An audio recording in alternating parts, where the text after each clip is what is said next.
Hey y'all, welcome. I was called today to do actually a live podcast. So this is going to be uploaded on my podcast, Quantum Transformationz, which is really exciting. I haven't done a live one before, so yay. And yeah, let's get into it. I felt called to share my story openly here live um, as like an intro post to support because I have been quantum transformationing. Just verb my own account. I've been transforming at such like a rapid pace for many years now. And it's just like zoom, zoom, zoom, fast, fast, fast. And there's this like resting that's happening. There's this clarity, there's this aligning, and the path is there. And yeah, I feel called to speak to it and speak to elements of my story that are just so important in regards to like, I mean, if you're gonna work with me, I feel like it's important to know these things. You know, I'm someone where when I work with other people, like I want to know more about them. I want to feel their vibe. I want to feel their energy and all of that. But this isn't, just like, hey, work with me. It's just recognizing I've transformed so much and I just want to be clear about who I am. So let's get into it. I, on my account, I have had like multiple names, multiple purposes, all the things. And what I landed in is my name and who I am. So I recently changed it on Instagram to the Kelly Boone. On TikTok, it's Quantum Transformationz. And so this is really important because maybe I'm going to be continuing to change and evolve, right? As we learn, as we grow, shedding elements of ourself. So I used to be somebody who was like very highly attached to identity, highly attached to labels and identity. And it was mainly because I had no idea who I was. And in that, I was just clutching at trying to be somebody. And in that, I made myself my mental health. I made myself my gender. I made myself pain of ancestors. I made myself all of these things that weren't truly me. And as I was living this way, I was not happy. I was incredibly depressed. I had just ailments in my body. And if we tune back into my childhood, I was raised in, and I love my parents, but I was raised in a really horrible way. Incredibly neglectful conditions and just conditions that were traumatizing to me and traumatizing to me as a little girl who was born highly gifted, highly sensitive, and having some very, you know, these abilities I'm born with, and nobody around me like knows about them. So these abilities appear to them as something else. So that would have a feedback loop of getting in a lot of trouble. And basically, as a young kid, when our brain is still forming, my brain was still forming, and my brain and my body, my being felt like I was going to die. And in that, my brain decided to split. So it's actually incredibly intelligent what happened here. So I'm healed from this and I can talk about it now. And what it is called, they call it dissociative identity disorder. So in the past, that's how I grew up, in this very split way. And this is really important and integral to my story overall in just like so many aspects, not just because I healed that and like everything in me, but because of the journey and what it actually represents dimensionally. So, dimensionally, when somebody has this, it means that their like energy is very spread out. There's like holes in their field. Their awareness, they can have somebody with this can have like also so many abilities because we're not like just these physical bodies, we're so much more. So when somebody has this, they're more naturally going to tap into those pathways. So not only was I born with certain things of sight and seeing interdimensionally, but I could also um, do some other stuff because this is something that was going on. And I want to let you know though, it's like having amnesia. It's you literally don't remember. So there's, relationships and people and experiences where I would be behaving in a way, but I wouldn't know about it. And it'd be a very negative experience for other people around. Very difficult person to be around.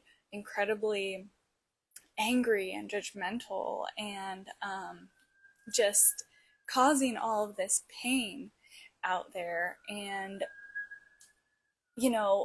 when somebody's like living that way, they're in like such deep suffering and they want other people to suffer with the story that they have as well. So that's who and how I was being, and it didn't feel good.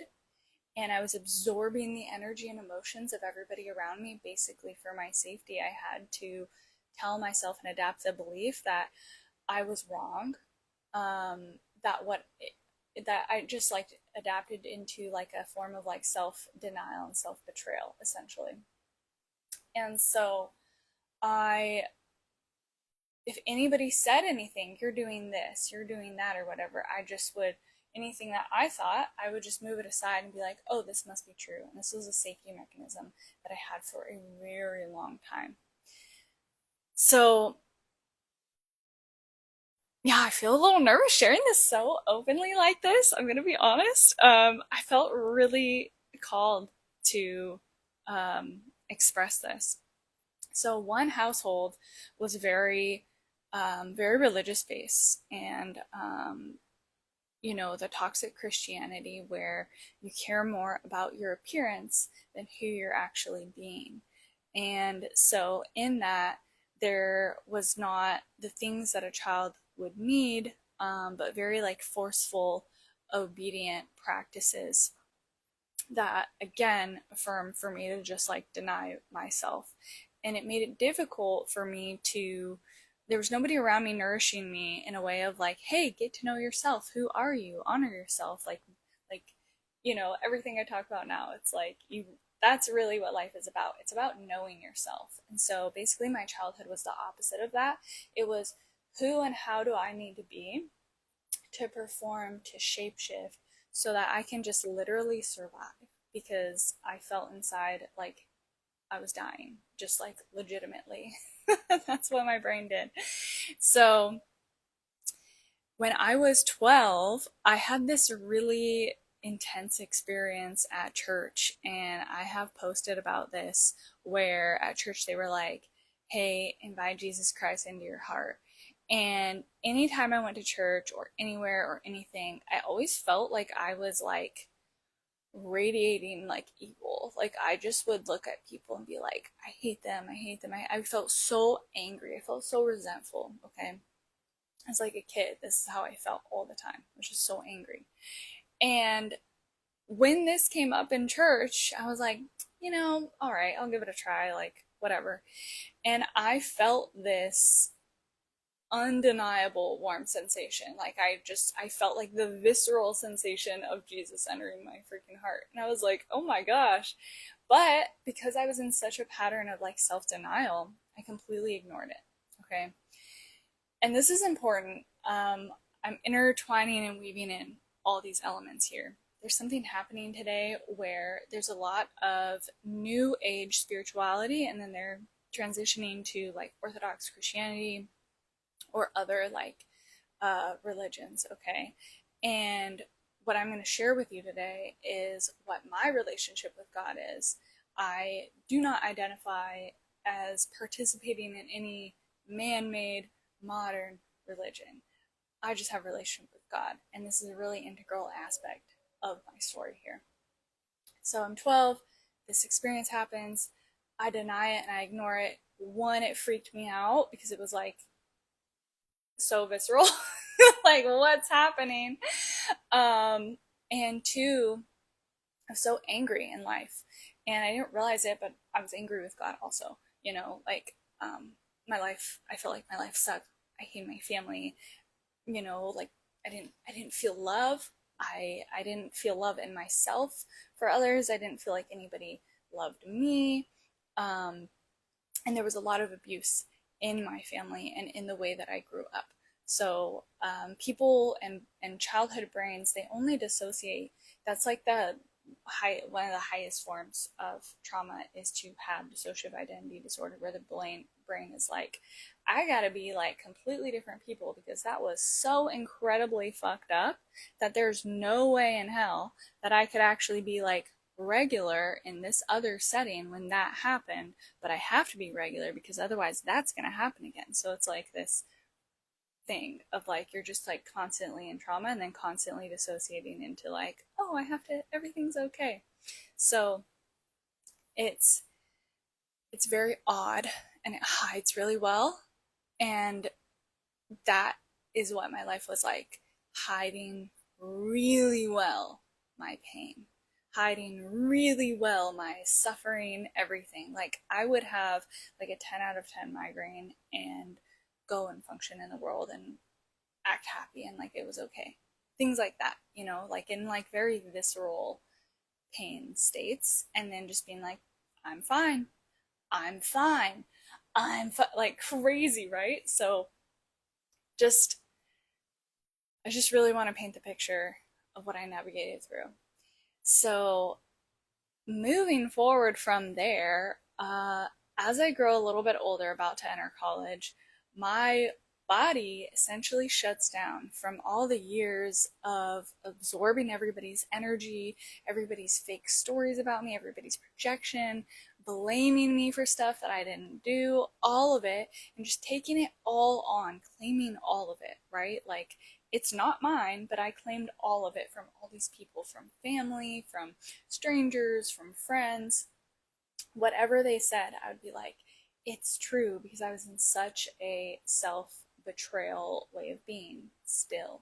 So when my body broke down like this, I literally couldn't eat. It was like I couldn't enter a room where food was being cooked, and I would have a visceral reaction. I didn't know it at the time, but I was eating very toxic foods that were poisoning my body.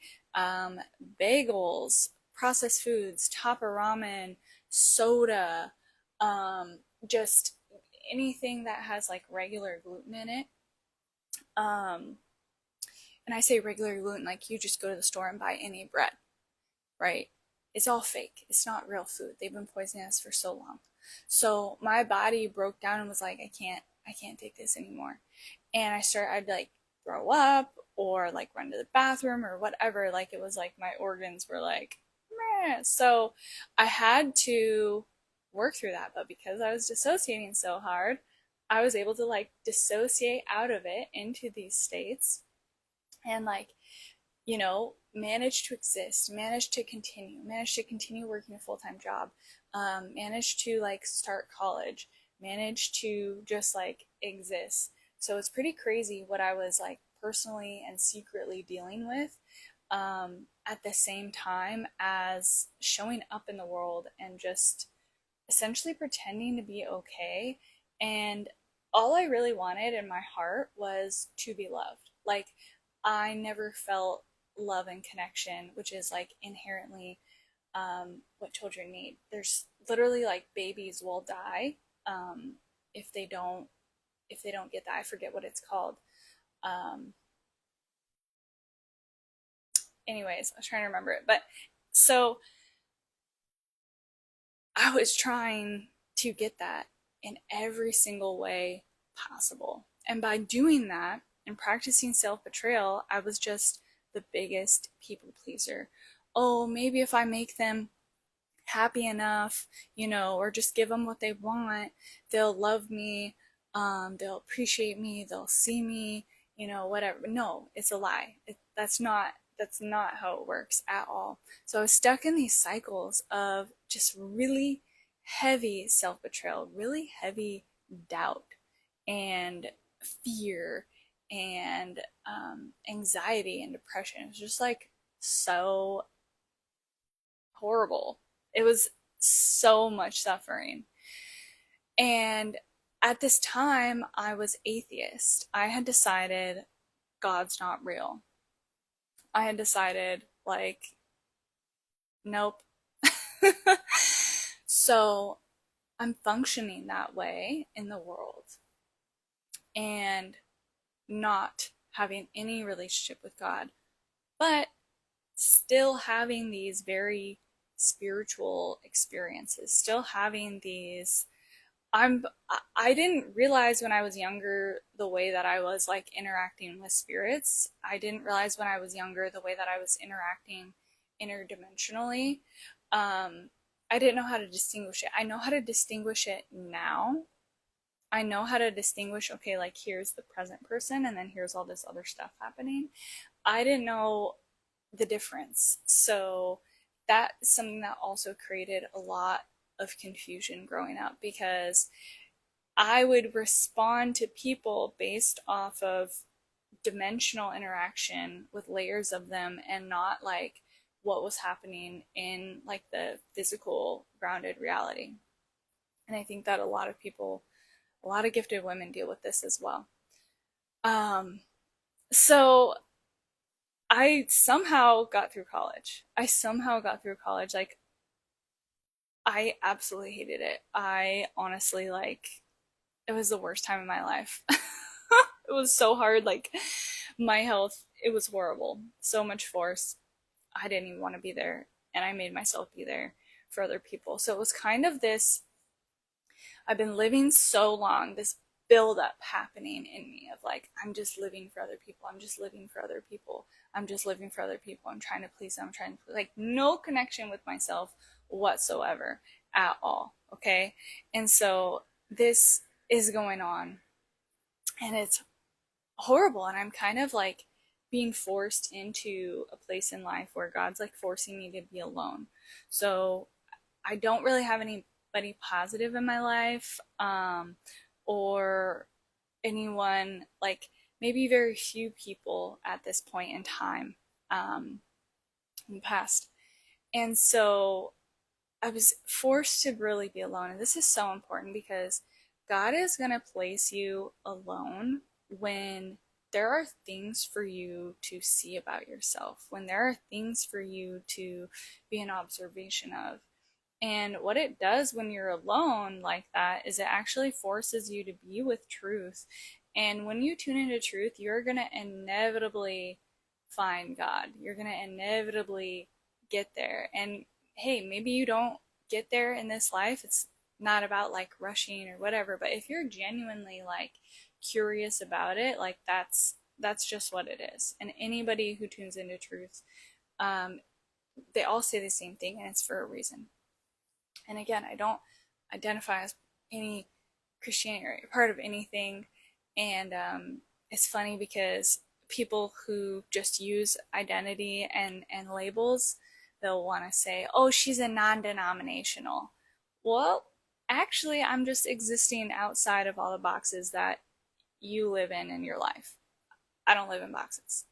So don't put your limiting beliefs on this.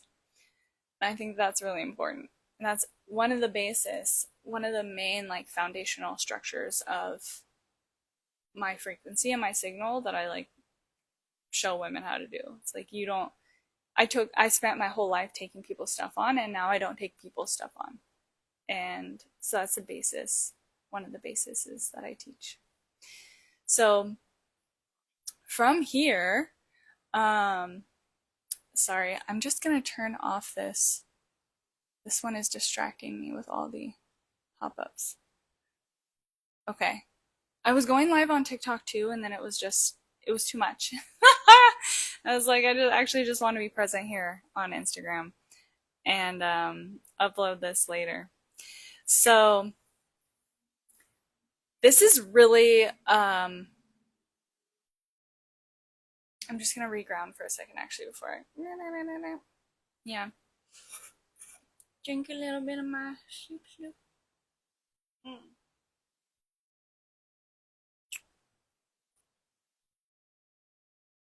So just regrounding here, and I'm kind of going in order actually of my life. I'm going in order just of the timing, but there's threads to weave in, and the background is so important for like what comes next. So after college, I'm just in this state of like alone, suffering, like can't get out. This is where I finally start realizing I didn't even realize that I was suffering. Like that's how much I was suffering. I didn't even realize that I was suffering. I just was so, I guess, unconscious about like what was happening in reality. And because I was so incredibly dissociative as well, I was just still in that performative way. So some series of events that led me to the realization of I think a therapist might help me. And people had suggested it to me before. Family had tried to force it on me before. I was never open to it. I just was so angry, okay? So I decided to go seek it out. And this was really cool. So I went for quite a long time. And it's really important when you are somebody living in victim mentality, like where I was at, where you're just like so in your suffering, having a therapist is actually incredibly healing just to have somebody to listen to you and observe you in your suffering state. So, I've had people ask me, okay, well, do you think that people should I get a therapist? What do you think? Da da da. And it's like I think everybody should have a therapist, honestly, like at all times. I think that that's one of the ways that you can serve yourself. And I'm sure that after a point in time, you'll be like, I don't need one anymore. I feel okay. And maybe you need one and maybe you don't need one. But I think just having that like third party where their sole job is to see you and to root for you, I think that that's amazing. Therapy is also limited though. I know that there are a small growing number of therapists who can do quantum work and might bring that in, but ultimately therapy stays very locked into Western medicine. So just keeping that in mind is really important when you're somebody who's living unlimited. That is a limited space and that's gonna come up. So doing that and being there, I literally rewired my entire subconscious. I literally rewired and did all this stuff, but I couldn't stop dissociating. I couldn't improve my life. Uh I couldn't change. And this is like a contradictory thing to talk about because at that time you're like trying to change, right? Like that's like where you're at. But ultimately, now that what I teach and what I show and embody is actually wholeness, I didn't know that then. So they're in different states of being. And so the way that I was being in victim consciousness is in a cycle of trying to change. So trying to change. God starts speaking to me really clearly. I'm still not admitting to myself that it's God. God directs me to move. And I'm like, oh, I'm going to be moving. And then it's like, there's like a gap between I'm going to move, where I'm going, and when. So there's this whole thing. And I'm just like listening, like, okay. And I'm happy to move. I'm like, listen, this sounds good. And so I moved somewhere that I was so divinely guided to move somewhere where I could finally see all my own shit like so clearly. And excuse me, I didn't see it at first that way. Um, but when it's time to like heal something, and again, it's really about wholeness and honoring, but we're going to talk about it in this way.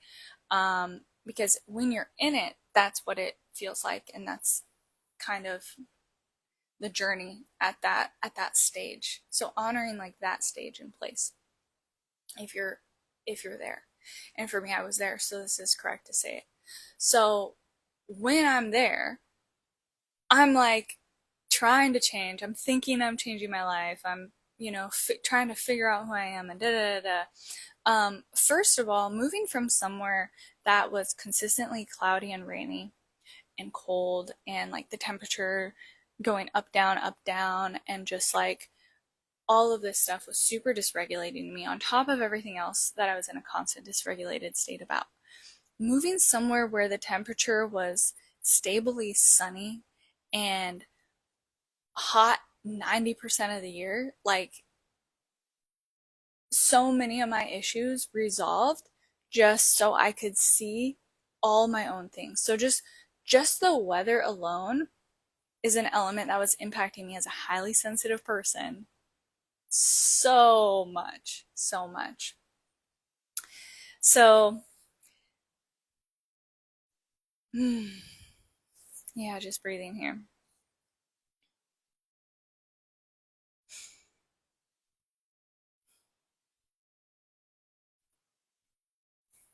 So, what came through when I moved to this place was just this is where spirituality like really turned on. And when I say turned on, it wasn't something that I was actively seeking. It was something that was seeking me, and I was being activated. And I was like, whoa. So like these things were coming to me and happening to me, and I was just like, oh my gosh, like how do I support myself? That was my mindset. How do I support myself? How do I get through it? What do I do? Who can I talk to that knows about this? Like I'm just looking for information to support myself because this shit's crazy, and I was feeling crazy, okay? So this is where the heat turned up in all ways. Okay. So one of the things that happened is I woke up in the middle of dead sleep, and I bought a Reiki course in the middle of dead sleep. I didn't really know much about Reiki or anything. I bought an online course for Reiki. And I was like, what the hell? When I woke up, I was like, was that real? I was like dead asleep. It just literally 2 seconds, bought it, went back to sleep. Somehow I remembered that it happened. I was like, okay, I guess I'm going to do this. Reiki cracked me open. I did not continue to practice or give Reiki because there was something intuitively telling me no. Okay. And so, but for me, just doing that is like what? Like, I was like, whoa, okay. From there, I was just deeply called to, I don't know how to say it. God was just guiding me to go to certain places on the land. And I just followed and I did it.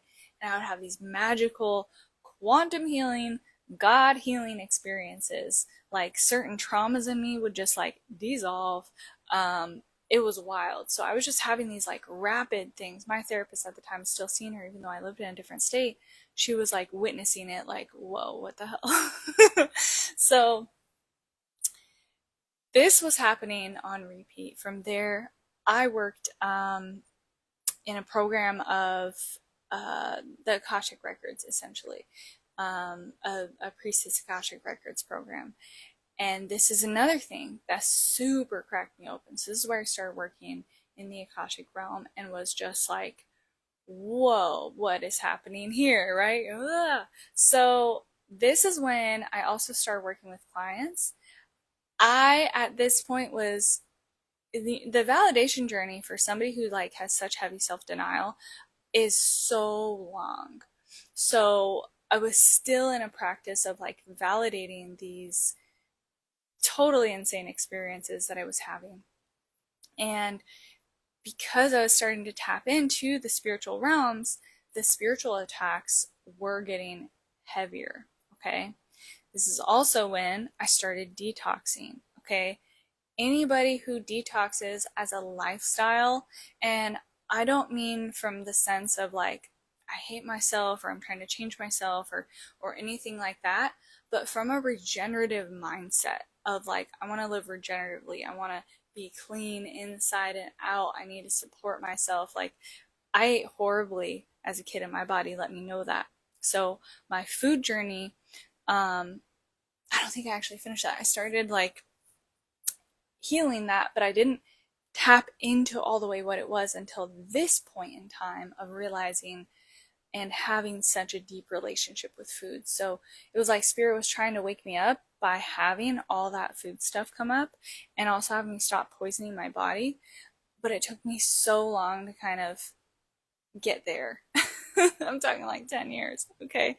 So it's wild, this detoxing experience I had, the stuff that came out of my body and continues to come out because I haven't stopped. So I'm on 5 years now of living this way, and I don't even view it as detoxing because I feel like detoxing is like a just kind of loosening my body up a little bit. My neck was like, Merp. Yeah, detoxing kind of has this like a little bit of an extraction aspect to it if you like live there and stay in it. And to me, it's actually a regenerative lifestyle. So words matter, mindset matters, and this is my relationship to it, and this is how it feels good to me. So supporting my body to be in a regenerative state, this is when it started. And in this, again, I've been seeing therapists, I've been reflecting in myself. I've always been the type of person also to be open to truth or somebody else's truth or God's truth or like whatever is there. Like I've never, I guess I can't really say that because I was so dissociative. So it's like, who was I in those times? Probably pretty horrible. But who I really am, I'm never gonna like deny you of yourself and like your experience and what's going on. And it's super integral and important to actually validate it. So it's funny, there's this like titration thing that goes on where we have to titrate the human experience and then like the spiritual truth of everything that's going on. And it's kind of like a yes and thing. It's like, yes, this is where I'm at, and I know that that's the truth. So it's kind of like if you have, for example, resentment in your heart, and you know that that's going to give you like ass cancer.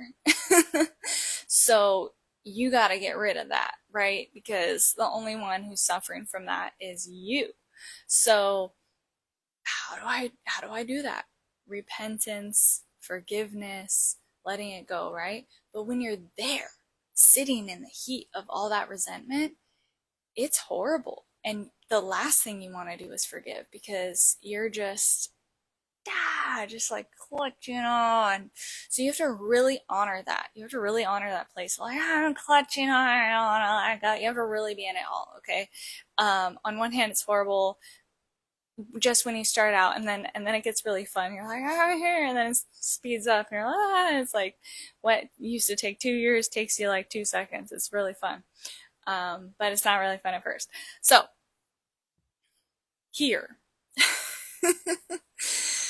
in this realization, in this detoxing, in this process of cleansing, heavy spiritual warfare, I connect the dots that these toxins, that these beings, that these little creatures, everything is actually like, these are little worm Satan beings, okay?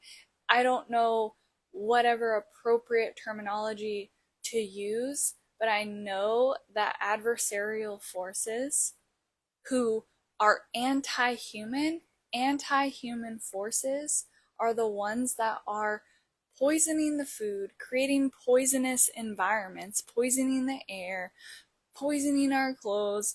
They're poisoning everything. They've been doing it for a really long time, and they've just been slowly turning the dial up, because otherwise we'd like call them out on it. This is where they're like, it's like a forced integration in society. They wait until it's normalized and then they turn the dial up again. You can see this pattern in the gas prices, among many other things. So I connect the dots at this point in time of like, oh, this is what's going on. Wow. Like, I start tuning in and having a different relationship. So this is where I begin to call out to God. This is where I begin to like really honor and become even more open to what is there, because I'm trying all these things to stop getting these horrible demonic attacks. Like, I'm talking about like everything from like spiritual and dreams to like in the physical. People are physically attacking me, dogs are attacking me, horrible things are happening to me. It was nonstop, honestly. So I'm like calling out to God.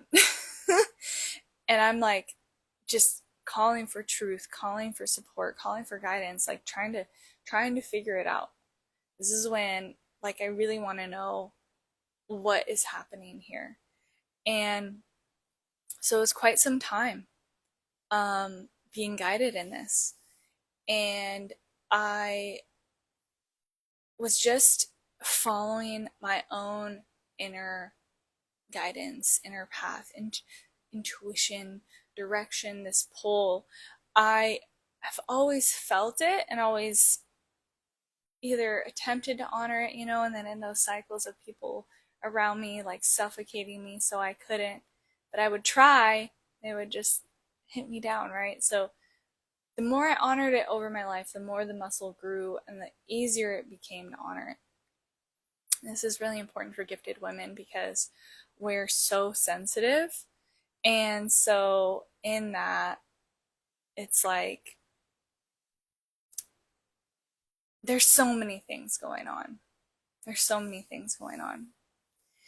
So I want to just reground my energy for a minute.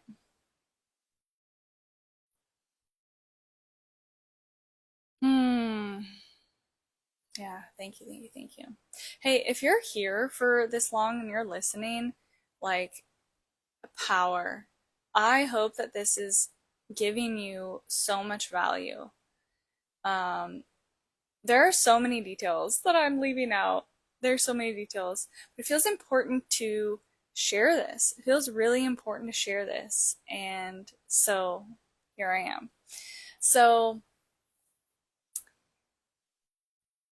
God leads me to sell my things, to move, to sell my things, to move, to sell my things, to move. God is leading me and leading me.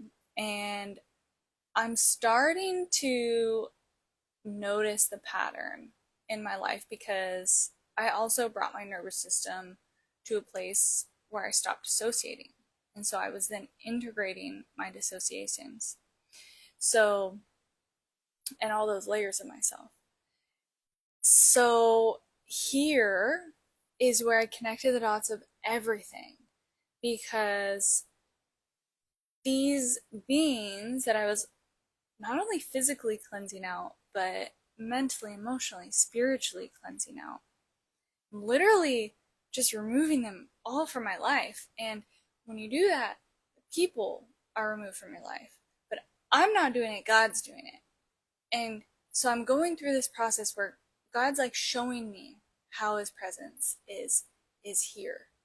And God's showing me the path by, either giving me these realizations or giving me these people to be supported in the truth and guided through.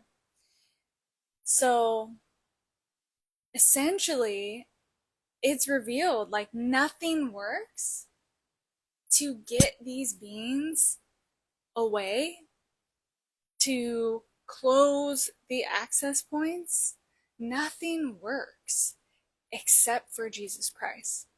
And the only reason that I know that is two parts.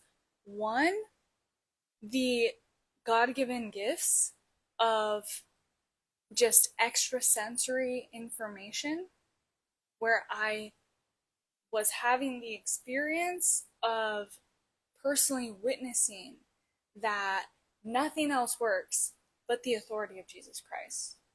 Okay.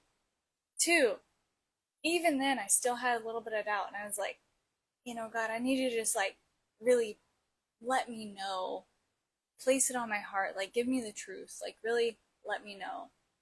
And I think this is important to share because what I've noticed in a lot of toxic religious spaces is these people will know and quote their Bible, their Torah, whatever it is, front to back, yada, yada, yada. They can regurgitate, okay? That's a mental thing. That is not a relationship. That is not in the heart, okay? We don't know God in our mind. We know God in our heart. So I don't care what people can regurgitate, what information they can say out of their mouth, because to me, and this is my gift, so I mean, it makes sense to me, and I know a lot of people it might not make sense to, but to me, I am sensation based, and that's where the truth lies. People will say anything with their mouth, but if you know how to feel the actual truth of what's going on, that's going to get revealed to you. And that's a really hard pill for some people to swallow who aren't ready for it. But let me tell you, I've had so many women come to me when they're ready to swallow a hard pill and be like, I'm dealing with this and I need you to tell me the truth, and I know that you will. And I let them know. And oftentimes, it's really hard to hear that stuff. So here is something that I didn't really, I don't know. I don't know if it's that I didn't want it to be true or what. I just had so much resistance because of my religious trauma of being just forced to go to church, and just, all these people who show up and pretend to be a certain way and they're all fake at the end of the day was my experience. That's how I felt as a kid. And, especially to go with certain family members, and then in the privacy of the home, they'd be like that horrible and abusive. It's just completely inappropriate. So, right? Like it just feels icky. And I think a lot of people feel that way. Here I am in this truth. And I'm like, okay, like, wow, this is really true. So the more that I then leaned into that and I started creating genuine structural shifts of closing these access points in God's name and building this relationship to God, I was able to see more clear the ways God was working in my life, all my life. I was able to see more clear the value in what these beings reveal to us. We don't actually need to be afraid of demons or anything. They're all doing God's work. They're all literally doing God's work, like in authority. It's a spectrum. So it's kind of like when women express, a woman in her feminine is not going to repeat herself. She's not going to yell. A woman in her feminine is going to just say exactly how she feels, what she wants, and that's it. A man who's not mature enough to hear her won't hear her unless she's the type of woman who's willing to shout to be heard. So, this is kind of what people are doing with God. God sends angels to be there, support, guide, love, la-di-da. But people, unfortunately, humans actually learn through pain and through trauma. So when we're here, it's like, that's the experience. And can we see them for what it is? Can we remember that we are children of God? Can we remember that, like, that's the truth, and that we're all here as God's children? It's hard. It's so difficult through the flesh. But when you build this relationship with God, that's where you recognize, oh, like, I'm doing too much. I actually don't need to do all that. I don't need to carry all that. I can actually just give that to God. So as I've shifted in this, there's been like a greater deepening in myself of how I can serve, of just what is flowing through me. My whole life is transforming. So my life now, it's literally my dream life. I mean, I am on my dream life path and alignment, and like I have things. I'm not like a gazillionaire, but that was never on my like ask. I still like have desires and dreams, but like my legit dreams from childhood were always the same thing. And that is what I have now. And it's like, whoa. Like, us humans, we think about these material things. I know that God's prosperity for us, it's our birthright to be prosperous. So I don't measure myself by money. I measure myself by how I feel. And I feel so amazing. And the money blessings are there too. But that part is like, I didn't have that as a kid. As a kid and growing up, and the majority of my life, like 80% of my life at this point, it's primarily huge suffering, huge stress, fear, anxiety, worry, doubts, like anger, resentment, grief, just so much plastering of not feeling good in here, blaming others and blaming the world, and then just like regurgitating and looping in my own suffering stories. Yeah.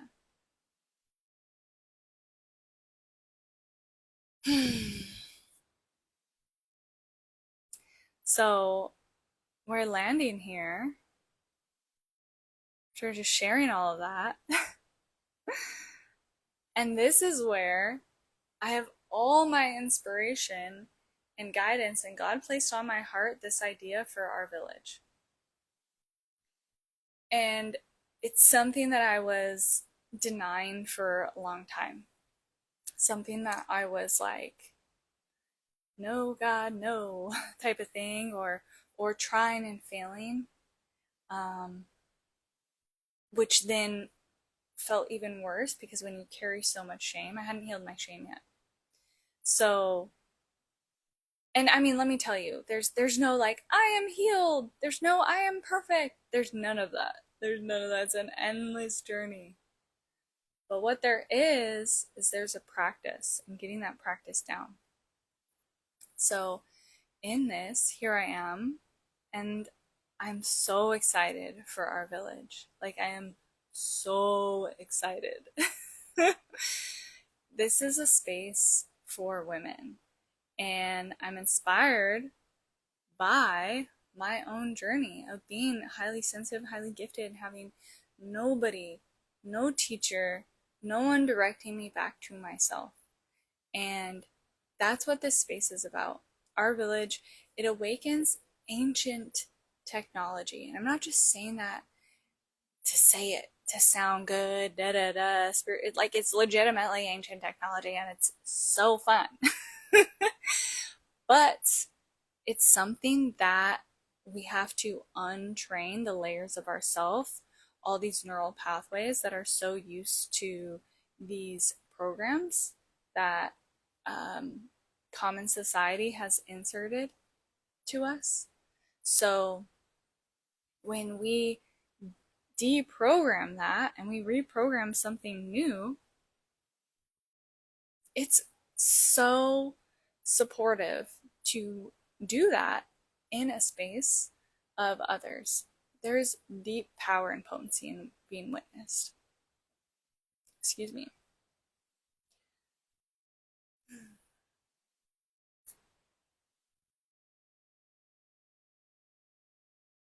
Mm.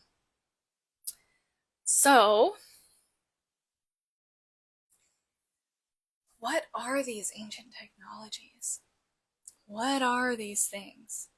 So, for me, everybody really has this, okay? But for people who are born with their extrasensory gifts like turned on, like that's a whole other layer to their life experience. So for me, I was born with this turned on. There was no teacher to direct me and help me. So I was just like, ah, I didn't know it was a thing, right? And that's where huge self betrayal and gaslighting, all that stuff. So coming into like, oh my God, it's real is so cool and exciting. And I get to share it with you women.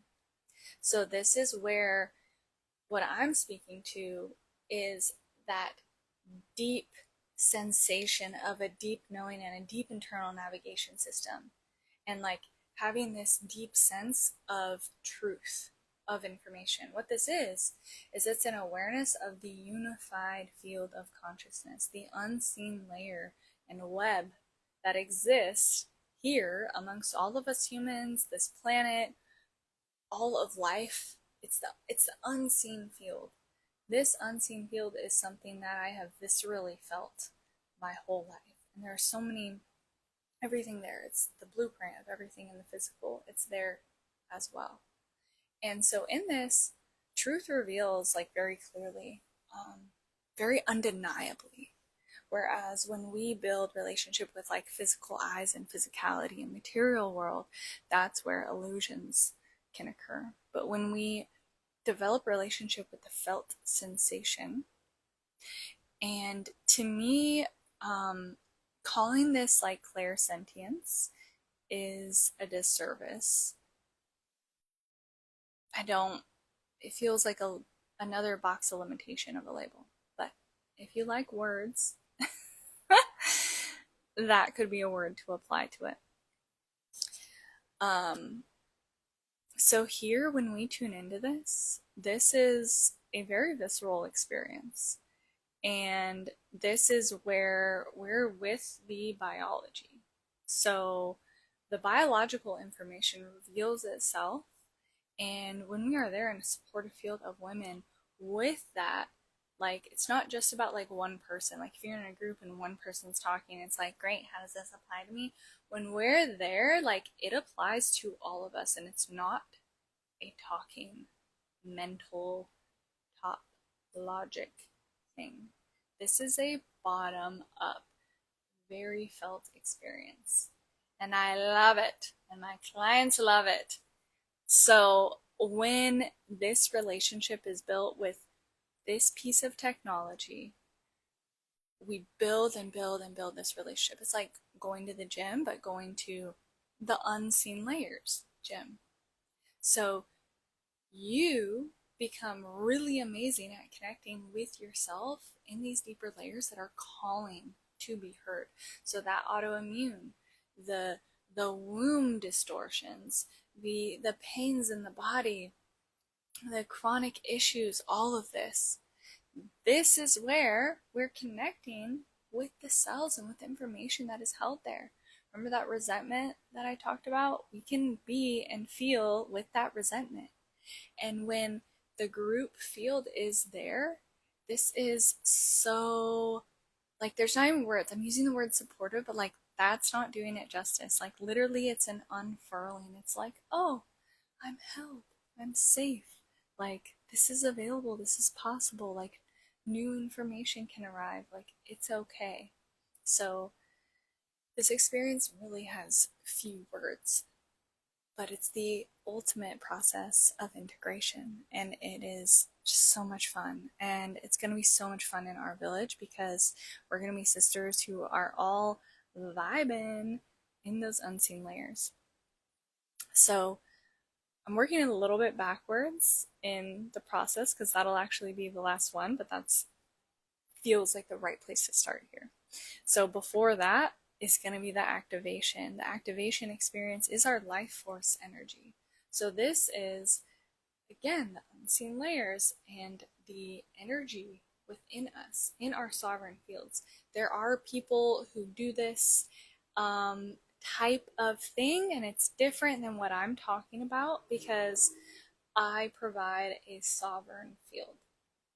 And this is extremely important because only in a sovereign field, um, you won't be getting none of that filtration. In fact, the things that have filtrated you, this is where divine support comes in and supports removing that, cleansing it, or whatever is necessary for you and your unique coding. So it really meets you there. It's really powerful, really potent.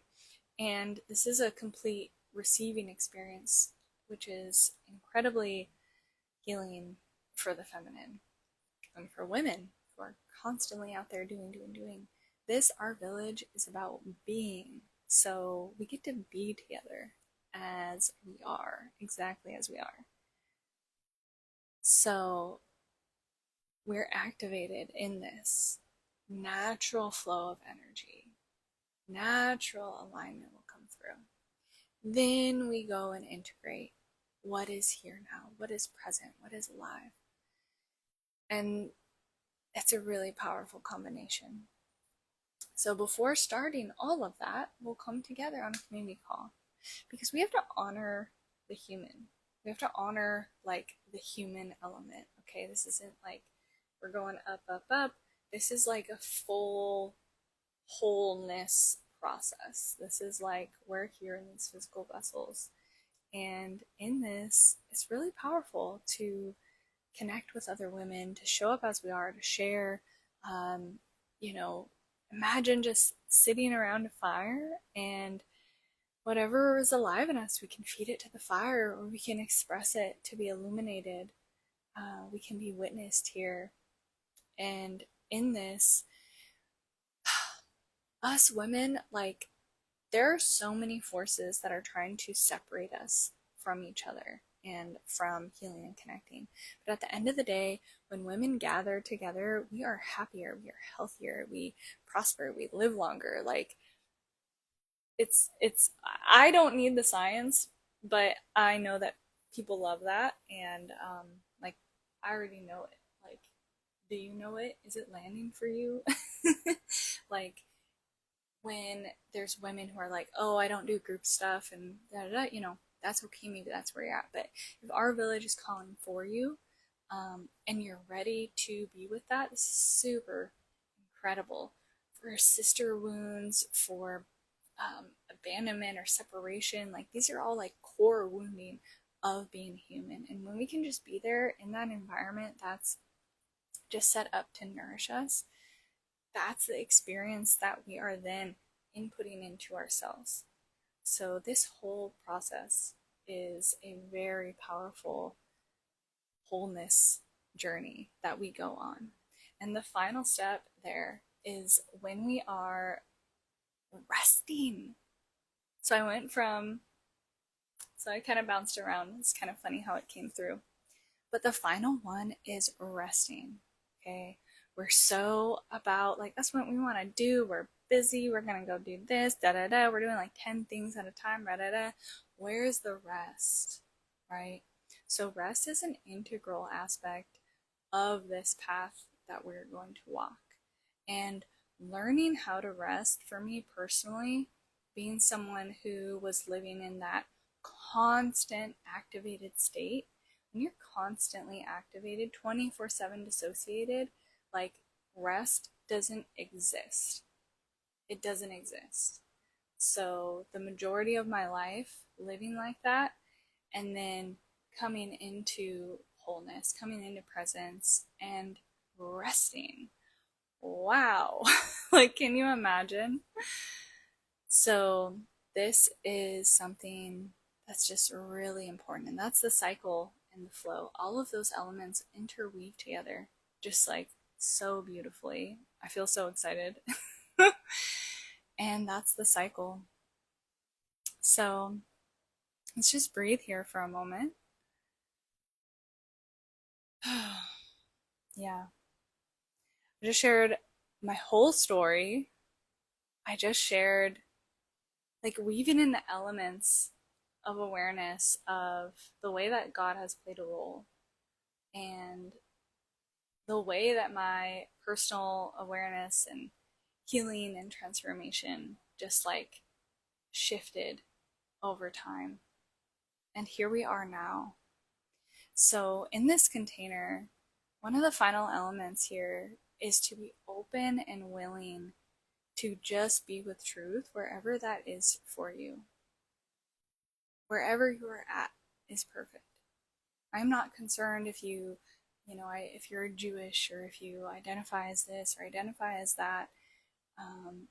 This is a container that is open to women who are open to truth and recognize that maybe where we're at now in one identity version of ourselves, like odds are we're going to be shifting. And we're somebody who practices those things. So just being open and willing to see what comes through for you. It's not going to be me on a podium telling you about yourself. And I think that that's one of the most really beautiful elements of it. Yeah. So this was a really cool experience. I'm going to reflect on offering this as a live podcast.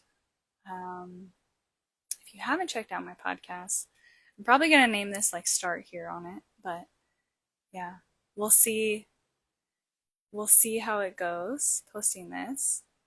And yeah, I'm sending you a lot of love. If this resonated with you, send me a message or comment Our Village.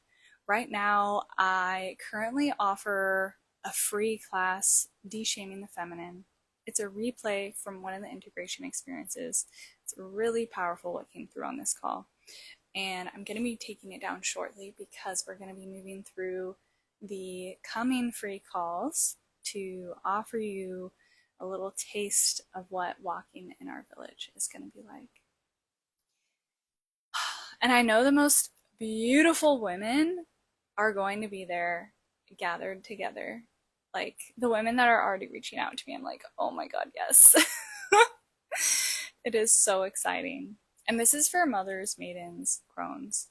So women of all ages. And yeah, that is a good summary of my clientele, like older women. I love them and they love me. So maybe it'll be a lot of elders, which I think is so beautiful.